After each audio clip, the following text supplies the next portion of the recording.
आदाब नमस्कार, मैं रिदा खानम। आप देख रहे हैं सियासत टीवी पर हिंदी समाचार। एक नजर डालते हैं आज की हेडलाइंस पर। रतन टाटा के निधन से उद्योग जगत में शोक की लहर। हरियाणा कांग्रेस की हार पर मंथन, शैलजा सुरजेवाला को बुलावा नहीं। हरियाणा की हार पर वाइना, अब शरद पवार गुट ने कही बड़ी बात। हरियाणा में हार के बाद कैप्टन अजय सिंह यादव की कांग्रेस को नसीहत, उठाया बड़ा मुद्दा। जूनियर डॉक्टर्स का प्रोटेस्ट जारी, सुकांत मजूमदार बोले इस केस को कोई नहीं सुलझा सकता। दिल्ली सीएम आवास सील होने को लेकर संजय सिंह का एलजी पर निशाना। मुलायम सिंह यादव की दूसरी पुण्यतिथि आज, पूर्व सीएम अखिलेश यादव ने दी श्रद्धांजलि। अब समाचार विस्तार से। उद्योगपति रतन टाटा के निधन से उद्योग जगत में शोक की लहर दौड़ गई है। भारतीय उद्योगपतियों ने उनके निधन को टाटा समूह से परे सभी भारतीयों के लिए एक बड़ी क्षति बताया है। टाटा समूह के पूर्व चेयरमैन रतन टाटा ने बुधवार रात करीब 11:30 बजे मुंबई के एक अस्पताल में अंतिम सांस ली। वो 86 साल के थे। आदित्य बिरला समूह के चेयरमैन कुमार मंगलम बिरला ने कहा कि टाटा सन्स के चेयरमैन रतन टाटा के निधन से भारत और भारतीय उद्योग जगत ने एक दूरदर्शी व्यक्तित्व को खो दिया है। ऐसा था कि वहाँ से बहुत कुछ है जो हम सीख सकते हैं। मेरा ये प्रिविलेज था कि मैं उनके साथ काफ़ी मेरी करीबता रही कई सालों तक और बहुत कुछ सीखने मिला मुझे उनसे, और आदर्श पुरुष थे कई तरह से। तो हमको उनकी जो जिंदगी है सेलिब्रेट करना चाहिए। सर, कोई ऐसी बात जो आपको याद आती है कि उनसे हुई मुलाकात के दौरान कोई ऐसी बात? हमेशा बहुत स्ट्रेट फॉरवर्ड थे। उनको अपने कंपनीज के बारे में हमेशा सोचते थे 24/7। Is outstanding person. हरियाणा विधानसभा चुनाव पर राजस्थान के पूर्व मुख्यमंत्री और कांग्रेस नेता अशोक गहलोत ने कहा कि इस हार को गंभीरता से लिया जा रहा है, क्योंकि मीडिया वहां की जनता एक स्वर में कह रही थी कि सरकार कांग्रेस की बनने जा रही है। इसके बावजूद ऐसा क्या हुआ कि नतीजे उसके उलट आए हैं। आज इस पर गंभीरता से बैठक में चर्चा की गई है। इसके कारण के तह तक जाना जरूरी है। वहीं एक खबर सामने आई है कि हार की समीक्षा के लिए एक फैक्ट फाइंडिंग कमेटी का गठन किया जाएगा। उस मंत्रणा में निकल के आ रहा है। देखिए, इस हार को बहुत ही गंभीरता से लिया जा रहा है, क्योंकि जो पूरा मीडिया, पूरे एग्जिट पोल, पूरी वहाँ की आम जनता एक स्वर में कह रही थी, आज नहीं महीने भर से कह रही थी, 1.5 महीने से कह रही थी कि सरकार कांग्रेस की बनने जा रही है। उसके बाद में ऐसे क्या कारण रहे कि आप मतलब बिल्कुल परिणाम उल्टा आ गए हैं। तो ये खड़गे साहब ने भी, राहुल जी ने बहुत इसको लिया गंभीरता से। इसीलिए आज जो सीनियर ऑब्जर्वर्स थे और जो एआईसीसी के दोनों सचिव थे, उन सबको बुलाया गया, बातचीत करी गई, खुल के बातचीत हुई। बाबूलाल जी जुड़े वहाँ से गुजरात से, तो कम से कम डिस्कशन अच्छे ढंग से हुआ है। और अब वेणुगोपाल जी आपको बताएंगे किस प्रकार आगे फॉलोअप होगा इसका। तो मैं समझता हूँ कि तय तक जाना जरूरी है। एक नेशनल पार्टी जो कि जीतने के लिए हमारे कार्यकर्ता नहीं कहते बल्कि पूरा देश कह रहा था, पूरा प्रदेश कह रहा था, प्रदेशवासी कह रहे थे, तो क्या कारण होगा अचानक कि परिणाम उल्टे आ गए। तो कई तरह की आशंकाएं हमारे कार्यकर्ताओं के दिलो दिमाग के अंदर छाई हुई है, आम लोगों के भी दिमाग छाई हुई है, चाहे ईवीएम हो, चाहे कैसी भी स्थिति बनी हो। तो जिस प्रकार से कल इलेक्शन कमीशन में भी गए हम लोग, वहाँ जाके बातचीत भी करी, भाई ये हमारे आशंकाएं हैं, इसको आप दूर कीजिएगा। उनकी ड्यूटी को दूर करेंगे, वो हमने लिखित में ज्ञापन दिया है और आज शाम तक जो कंप्लेंट आ रही है वो दिया जाएगा। उसके बाद में स्वतः जो है, स्वतः स्थिति स्पष्ट होगी। मैं समझता हूँ कि प्रक्रिया आगे बढ़ेगी। सर, आप तह तक जाने। हरियाणा भाजपा अध्यक्ष मोहन लाल बड़ौली ने कहा कि हरियाणा में कांग्रेस पार्टी के हार के लिए जिम्मेदार भूपेंद्र सिंह हुड्डा है। कांग्रेस उम्मीदवार बयान देंगे, आप उनसे पूछेंगे तो वे आपको बताएंगे कि हुड्डा क्या कहते हैं। नायब सिंह सैनी के दोबारा सीएम बनने पर उन्होंने कहा कि हमारा राष्ट्रीय नेतृत्व तय करेगा। संभावना है कि जल्द ही इस पर फैसला हो जाएगा। कांग्रेस की हार के लिए हुड्डा जी जिम्मेवार हैं। हुड्डा जी ने खुद हरवाए हैं, कांग्रेस के उम्मीदवार हरवाए हैं और कांग्रेस के उम्मीदवार बयानबाजी करेंगे। आप कांग्रेस के हारे हुए प्रत्याशियों से पूछेंगे, वो बताएंगे हुड्डा जी ने क्या किया है। सर क्या अगली सरकार जो हरियाणा की बनेगी उसमें फिर से नायब सिंह सैनी ही उसको लीड? ये हमारा राष्ट्रीय नेतृत्व तय करेगा और जो तय करेगा वो आपको बताने का काम है। कब तक ये चीजें तय होने की संभावना? जल्दी ये सारी चीजें तय। नेशनल कॉन्फ्रेंस के नवनिर्वाचित विधायक अपने विधायक दल के नेता का चुनाव करने के लिए आज बैठक करेंगे। एनसी के उपाध्यक्ष उमर अब्दुल्ला ने जम्मू कश्मीर चुनाव के लिए मतगणना के एक दिन के बाद ये बात की जानकारी दी। पार्टी नेता ने कहा कि आज विधायक दल की बैठक होगी, इसमें हम चर्चा करेंगे कि हम सरकार बनाने का दावा करने कब एलजी के पास जाएंगे। कल या परसों कांग्रेस के साथ बैठक होगी। उमर अब्दुल्ला ने कहा कि फिर सदन में अपना नेता चुनने के लिए गठबंधन सहयोगियों की बैठक होगी। किस तरह के इकदाम? आज लेजिस्लेटिव पार्टी का मीटिंग है, उसमें फैसले लेंगे क्या करना है, कैसे करना है, गवर्नर के पास कब जाएंगे, गवर्नमेंट बनाने के उसको दरखास्त देंगे। तो उम्मीद है कि इंशाअल्लाह कि नेशनल कॉन्फ्रेंस की जो हुकूमत बनेगी ये लोगों की उन तवक्कात पर उतरेगी जो इलेक्शन मैनिफेस्टो में वादे दिए गए लोगों के साथ। आज नेशनल कॉन्फ्रेंस की मीटिंग है, कांग्रेस के साथ कब बात होगी? कांग्रेस के साथ भी बात होगी, कल होगी इंशाल्लाह उनके साथ। जी कल या परसों? कल या परसों वो होगी, उनके साथ बात होगी। जी जी जी, शुक्रिया। महाराष्ट्र में विधानसभा चुनाव के मद्देनजर सियासी हलचल बढ़ी हुई है। हरियाणा चुनाव नतीजों के बाद कांग्रेस को उसके सहयोगी भी आईना दिखा रहे हैं। शिवसेना यूवीडी नेता संजय राउत के बाद अब शरद पवार गुट के नेता और पूर्व गृह मंत्री अनिल देशमुख ने भी कांग्रेस को नसीहत दी है। उन्होंने कहा कि हरियाणा से कांग्रेस को सबक लेना चाहिए। ऐसा है कि बहुत ही अच्छी चर्चा आज हमारी सीट डिस्ट्रीब्यूशन के बारे में हुई। महाविकास आघाड़ी के हमारे जो घटक है कांग्रेस, राष्ट्रवादी, शिवसेना, इनके नेता सब उपस्थित थे। जल्दी हम जो हमारे महाविकास आघाड़ी के जो मित्र पक्ष हैं, शेतकरी संघटना, सीपीएम, सीपीआई, जो भी हमारे मित्र पक्ष हैं, आप इनसे हम चर्चा करेंगे और उनसे चर्चा करके निर्णय लेंगे। काफी जगह पे हमारा निर्णय हुआ है। 15% जगह जो है उसको पेंडिंग में रखा है, उसके ऊपर जल्द से जल्द चर्चा होगी। यहीं पे चर्चा होगी कि वरिष्ठ नेताओं के साथ भी चर्चा? नहीं, यही चर्चा होगी। वरिष्ठ नेताओं के पास जाने की शायद जरूरत नहीं पड़ेगी, ऐसा लगता है। यही हमारी जो तीनों पार्टी के और मित्र पक्ष जो है उनके साथ चर्चा करके हम पूरी लिस्ट फाइनल करेंगे। कल तो नहीं, लेकिन 2-3 दिन में फिर से बैठक होंगी। सर बताया गया था कि आज और बहुत ही अच्छी तरीके से चर्चा चालू है। हर एक जगह हम ऑन मेरिट के हिसाब से हम निर्णय ले रहे। उसमें गिनती की कोई बात नहीं, कौन से पार्टी को कितनी मिली हो वो दुय्यम सवाल है। मेरिट के हिसाब से हम निर्णय ले रहे। हरियाणा विधानसभा चुनाव के परिणाम पर भाजपा नेता अनिल विज की आज प्रतिक्रिया आई है। उन्होंने ईवीएम के गड़बड़ी को लेकर कांग्रेस नेताओं द्वारा चुनाव आयोग से मुलाकात पर कहा कि कांग्रेस हार गई है, अपनी हार का संस्कार वे कैसे करते हैं ये उन पर निर्भर करता है।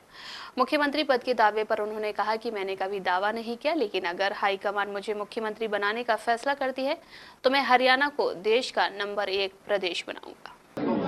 देखिए, अब वो हार गए हैं, अपनी हार का संस्कार वो कैसे करते हैं ये उनके ऊपर है। वो जला के करते हैं, दबा के करते हैं, कैसे करते हैं हम में अलग अलग होती है। जैसे भी करना वो करे, हार तो हो चुके हैं। ऐसा है, जो कोशिशें बनती हैं वो कर लें और इसमें कुछ नहीं निकलने वाला। भारतीय जनता पार्टी जीत चुकी है और भारतीय जनता पार्टी की सरकार चंद दिनों में बनने जा रही है। देखिए, ऐसा है, काम तो कभी खत्म नहीं होते, काम तो चलते रहते हैं। कुतुब मीनार एक दिन में नहीं बन गया था। ये मूर्ख हैं। अब उनके बुद्धि का ज्ञान का कैप्सूल कोई होगा तो मैं लाऊंगा। हमने तो कल से ही, परसों जीते हैं, कल से ही विकास कार्यों की नए काम क्या होने हैं सारों के बार काम शुरू कर दिया। क्योंकि 7 बार तो मैं जीत चुका, 8वीं बार जीतने की तैयारी मैंने कल से शुरू कर दी। कल मैं शहीदी स्मारक देखकर आया हूं और सबको कहा है कि पूरी गति के साथ अब आप इसमें काम शुरू करो। जल्दी ही एयरपोर्ट से जहाज भी उड़ाने के लिए मैंने अधिकारियों को कहा है कि दिवाली से पहले पहले जहाज उड़ाओ इसमें। बाकी भी सारे कामों को हरियाणा विधानसभा चुनाव में कांग्रेस की हार के बाद अपनी ही पार्टी के नेता सवाल खड़े कर रहे हैं। हरियाणा के पूर्व मंत्री और कांग्रेस नेता कैप्टन अजय सिंह यादव ने कहा कि दक्षिणी हरियाणा की कई सीटों पर पार्टी के खराब प्रदर्शन को लेकर आत्मचिंतन करने की जरूरत है, जहां उसे सिर्फ एक सीट मिली है। मैंने ये बोला है कि जो मुझे चेयरमैन का पद दिया गया है वो एक झुंझुना है, एक आई वॉश है। बड़े बड़े जो पोस्टर्स लगाए गए पार्टी की तरफ से, उसमें मैं राष्ट्रीय चेयरमैन होने के बावजूद भी मेरी फोटो नदारत थी। तो उसका क्या मैसेज आता है जनता में, किस बात का मैं चेयरमैन हूँ ओबीसी डिपार्टमेंट का। जब चुनाव होते हैं तो सबसे बड़ा लक्ष्य होता है जीत का, और उस वक्त अगर जब मुख्यमंत्री की टसल की अगर बातें मीडिया में आती हैं तो पार्टी के लिए कोई एक अच्छे संकेत नहीं है। पहले मैंडेट लें और मैंडेट के बाद फिर आप ये क्लेम करें कि कौन चीफ मिनिस्टर बनेगा कौन नहीं बनेगा। एक जो है शंका ईवीएम पे भी है। दूसरा, मामन खान ने जो स्टेटमेंट दी मैं समझता हूँ बहुत दुर्भाग्यपूर्ण थी। देखिए, ऐसा है कि मेरा इसलिए ये कहना है कि जब चुनाव होते हैं तो सबसे बड़ा लक्ष्य होता है जीत का, और उस वक्त अगर जब मुख्यमंत्री की टसल की अगर बातें मीडिया में आती हैं तो पार्टी के लिए कोई एक अच्छे संकेत नहीं है। और पहले मैंडेट लें और मैंडेट के बाद फिर आप ये क्लेम करें कि कौन चीफ मिनिस्टर बनेगा कौन नहीं बनेगा, और उसका फैसला जो है कोई भी व्यक्तिगत तौर पे नहीं कर सकता है। उसका फैसला विधायक करते हैं। विधायक के बाद जो रेजोल्यूशन पास होता है वहाँ 2 लाइन का, उसमें जो हमारे अध्यक्ष हैं मल्लिकार्जुन खड़गे जी, राहुल जी, सोनिया गांधी जी, उनके ऊपर छोड़ा जाता है कि वो जिसको चाहे वो उसको मुख्यमंत्री वो मनोनीत कर देते हैं। तो मेरा ये मानना है कि बहुत सारे मुद्दे हैं। एक ईवीएम का भी मुद्दा है जो कि कई जगह हमने देखा 99% 12 घंटे के चलने के बाद भी जो है, जब दोबारा मशीन को लाया गया काउंटिंग के लिए 99% था, और वहाँ पर देखा गया कि तमाम जितनी भी जो वोटें पड़ी हैं वो भाजपा को पड़ी हैं। तो एक जो है शंका ईवीएम पे भी है। दूसरा, मामन खान ने जो स्टेटमेंट दी मैं समझता हूँ बहुत दुर्भाग्यपूर्ण थी। कोलकाता रेप केस को लेकर केंद्रीय मंत्री सुकांत मजूमदार ने बड़ा बयान दिया है। उन्होंने ममता सरकार पर हमला बोलते हुए कहा कि कोलकाता में विरोध प्रदर्शन चल रहा है, जूनियर डॉक्टर्स विरोध कर रहे हैं, पश्चिम बंगाल में प्रशासन ध्वस्त हो गया है, सरकार खुद को राजा समझ रही है। उन्हें लगता है कि वे इसकी मदद से लोगों का मुंह बंद करा सकते हैं। सीबीआई की चार्जशीट में कहा गया है कि सबूतों के साथ छेड़छाड़ की गई है, तो फिर चाहे तो सीबीआई हो या एफबीआई, कोई भी इस मामले को नहीं सुलझा सकता। देखिए, आंदोलन चल रहा है, जूनियर डॉक्टर आंदोलन करे, सीनियर डॉक्टर रेजिग्नेशन भी दिए है। पश्चिम बंगाल की स्वास्थ्य व्यवस्था पूरी तरीके से चरमाई चुकी है, खराब हो चुकी है, पहले से ही खराब थी और भी खराब हो रही है। और सरकार की जो ये एक फेडरल जो मानसिकता है और उसमें वो अपने आप को जमींदार समझ रही है, राजा समझ रही है कि हम पुलिस के लाठी द्वारा आंदोलन को बंद कर देंगे। लेकिन पूरे बंगाल आवाज उठा रही है इस अन्याय के खिलाफ, और पुलिस के लाठी इसको बंद नहीं कर सकती। सरकार की तरफ से जो फ्लेक्सिबिलिटी चाहिए था वो फ्लेक्सिबिलिटी है ही नहीं, क्योंकि ममता बनर्जी अपने आप को रानी समझ रही है और हम सब प्रजा है, डॉक्टर्स भी प्रजा है, हम सब प्रजा है। अब महारानी जी की जिस दिन इच्छा होगी उस दिन वो बात करेंगे। देखिए, कुलतली में कैपिटल पनिशमेंट हो तो वो तो अलग बात है, घटना घट गई, जो बच्ची मारी गई वो वापस आएगी क्या? आप पहले जवाब दो, आप होम मिनिस्टर हो। कैसे वहाँ के लोग बोल रहे हैं कि आपका थाना का जो फाड़ी होता है, यहाँ पे जो स्मॉल पुलिस स्टेशन से भी नीचे वाला जो यूनिट होता है, वहाँ पे शराब पीना चलता है था और चलता है, और जनता जब जाती थी कि आप एफआईआर लो तो उनको बोला जाता है कि आप कुछ लाओ, मुर्गा लाओ या चावल लाओ, कुछ लाओ, फिर हम एफआईआर लेंगे। स्थानीय लोग बोल रहे हैं, बीजेपी के लोग नहीं बोल रहे हैं। आपका ही मेंबर है वहाँ पे पंचायत का। ये एक चार्जशीट है, आगे आने वाले समय में देखा जाएगा। सबसे इम्पोर्टेंट बात है, इस चार्जशीट में सीबीआई ने दिया है कि एविडेंसेस को मिटाया गया। तो एविडेंसेस अगर नहीं रहेंगे तो सीबीआई हो या एफबीआई हो, कोई कुछ नहीं ढूंढ पाएगा। वही तो मूल विषय है कि अगर एविडेंस को मिटा दिया गया है तो जो लोगों ने एविडेंस मिटाया है उनके खिलाफ एक्शन होनी चाहिए। दिल्ली के मुख्यमंत्री आवास को बुधवार को सील कर दिया गया। सीएम ऑफिस ने मुख्यमंत्री आवास को सील किए जाने पर पहली प्रतिक्रिया दी। दिल्ली के सीएम कार्यालय ने एक बयान में कहा कि देश के इतिहास में पहली बार मुख्यमंत्री आवास खाली कराया गया है। भाजपा के इशारे पर एलजी ने जबरन सीएम आतिशी का सामान दिल्ली सीएम आवास से निकाला है। अब इस पूरे मामले पर आम आदमी पार्टी के राज्यसभा सांसद संजय सिंह का बयान सामने आया है। कैसे सामान रखा गया उनका? जबरदस्ती सामान रख लिया। कैंप कार्यालय में कैसे मीटिंग किया उन्होंने? जबरदस्ती कर ली। चाबी उनके पास थी, आपने जवाब दे दिया। चाबी उनके पास थी। चाबी रविवार को उनको पीडब्ल्यूडी विभाग ने सौंपी, ये मानते हुए कि ये मुख्यमंत्री का आवास है। नहीं, मुख्यमंत्री है, इनको ऑफिस ये घर मिलना है। उन्होंने चाबी सौंपी। Thank you. ड्रामे, झूठ, नौटंकी, जबरन कब्जा, गुंडागर्दी, ये सब भाजपा के हथकंडे हैं। और दिल्ली का एलजी जो है वो भारतीय जनता पार्टी के इशारे पे काम करता है। आप मुझे बताइए, एक ऐसे व्यक्ति जो ना तो विधायक हैं, पार्षद का चुनाव भी नहीं जीत सकते एलजी साहब दिल्ली से, लेकिन वो पूरी सरकार पे कंट्रोल करेंगे। वो एक निर्वाचित सरकार को चलने नहीं देंगे। ये तो ठीक बात नहीं है। दिल्ली के मंत्री और आप नेता सौरभ भारद्वाज ने कहा कि हमने लोकसभा में गठबंधन किया। हमारे शीर्ष नेता अरविंद केजरीवाल ने कांग्रेस उम्मीदवारों के लिए प्रचार भी किया, लेकिन कांग्रेस नेतृत्व ने हमारे उम्मीदवारों के लिए प्रचार नहीं किया। इसलिए जहां तक हरियाणा की बात है तो गठबंधन में अपने साथी की मदद करनी चाहिए। वहां सिर्फ कुछ सीटों पर चर्चा हुई थी और समाजवादी पार्टी सिर्फ एक सीट मांग रही थी। देखा जाए तो भाजपा ने यादव क्षेत्र की सभी सीटें जीत ली हैं। अगर समाजवादी पार्टी को सीट मिल जाती तो उससे यादव क्षेत्र में एक बड़ा संदेश जाता। देखिए, मेरी जानकारी में ऐसी कोई चर्चा नहीं है कि कांग्रेस के साथ गठबंधन किया जा रहा है। हमने लोकसभा में भी गठबंधन किया और सबके सामने है।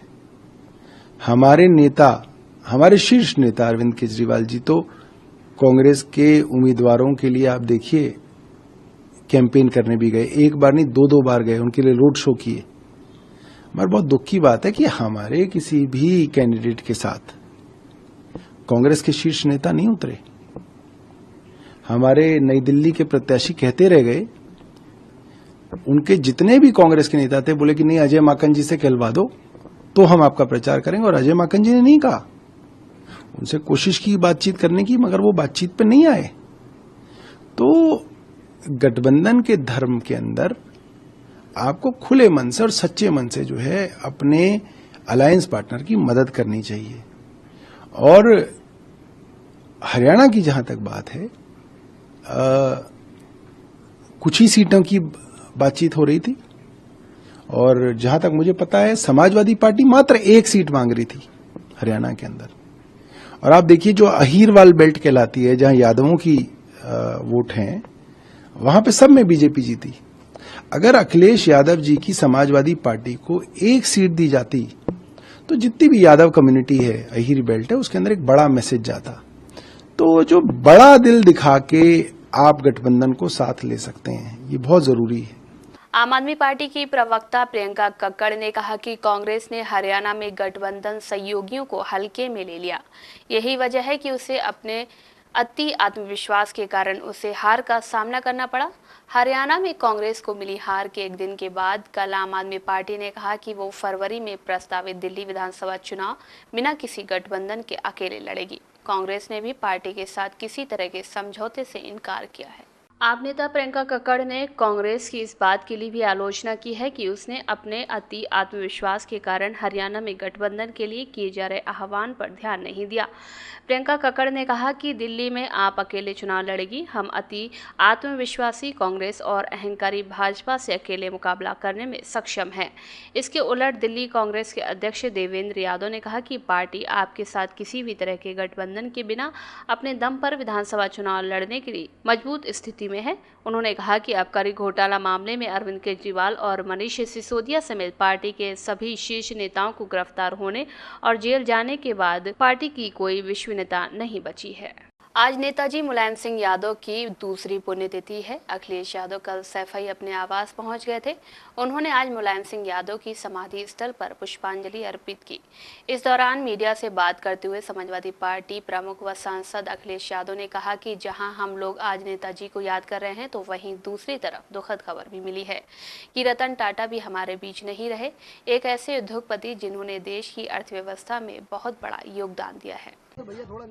जहां हम लोग आज नेताजी को याद कर रहे हैं, वहीं दूसरी दुखद खबर भी मिली है कि देश के बड़े कारोबारी उद्योगपति रतन टाटा जी भी हमारे बीच नहीं रहे हैं। एक ऐसे उद्योगपति जिन्होंने अपना और उस समूह ने देश की अर्थव्यवस्था में बहुत बड़ा योगदान दिया है। आजादी से पहले और आजादी के बाद से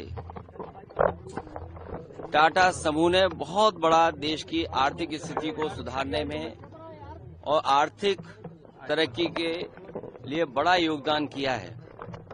वहीं रतन टाटा जी से व्यक्तिगत रूप से भी हमारे कई बार मुलाकात हुई है। उनकी सोच और उनका विजन यही रहा है कि कारोबार करते समय असूलों के साथ कोई समझौता नहीं। उसूलों से कारोबार करने के लिए और अपने लाभ का समाज के कल्याण के लिए जिस तरीके से उन्होंने लाभ का पैसा लगाया है और लोगों का, आम लोगों का कल्याण कैसे हो, उस दिशा में एक उदाहरण पेश किया। ऐसे उद्योगपति को भी हम लोग याद करते हैं, रतन टाटा जी को। वहीं नेताजी इसी धरती से लड़ करके, इसी धरती से संघर्ष करके, नेताजी इसी धरती पर चोट खा करके धरती पुत्र के नाम से जाने गए और राजनीति के बड़े बड़े उतार चढ़ाव में नेताजी ने समाज को, राजनीति को हमेशा दिशा देने का काम किया।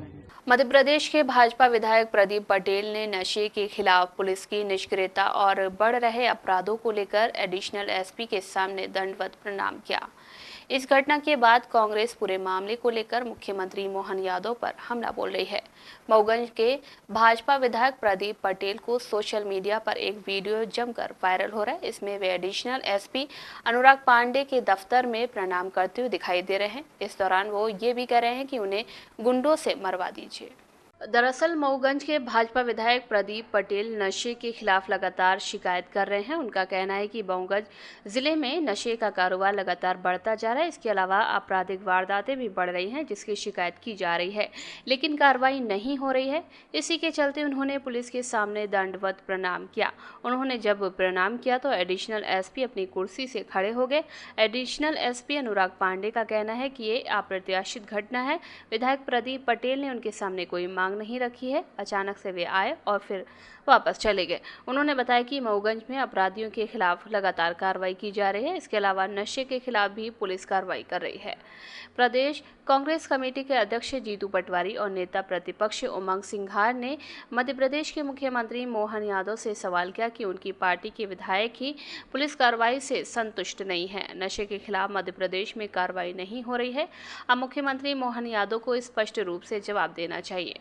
उत्तरी गाजा के जवालिया में विस्थापित परिवारों को जगह देने वाले एक अस्पताल को निशाना बनाकर किए गए इजरायली हवाई हमले में आज महिलाओं और बच्चों समेत कम से कम 16 फिलिस्तीनी नागरिक की मौत हुई और दर्जनों लोग घायल हो गए हैं। हमले के बाद अस्पताल में हताहतों की संख्या प्राप्त हुई है, जिसमें यमन अल सईद अस्पताल के प्रांगण को प्रभावित किया गया है, जहां नागरिकों ने शरण ली थी। अलग से वेस्ट बैंक के नबलस में 4 फिलिस्तीनी युवकों के मारे जाने की खबर है। जब रात इजरायली विशेष बलों ने उनकी गाड़ियों पर भी गोलीबारी की। गाजा के स्वास्थ्य मंत्रालय ने कहा कि युद्ध में फलस्तीनी निवासियों की संख्या 42,000 पार हो गई है। स्वास्थ्य मंत्रालय ने बताया कि मृतकों में आधे से अधिक महिलाएं व बच्चे शामिल हैं। मंत्रालय ने कहा कि युद्ध की शुरुआत से अब तक 42,010 फिलिस्तीनी मारे जा चुके हैं और 97,720 घायल हुए हैं। ये लड़ाई हमास द्वारा 7 अक्टूबर 2023 को इजराइल पर किए गए हमले के बाद शुरू हुई थी। हिंदी समाचार बस यहीं समाप्त होता है। मुझे दें इजाजत। बाकी खबरों के लिए बने रहें सियासत टीवी के साथ।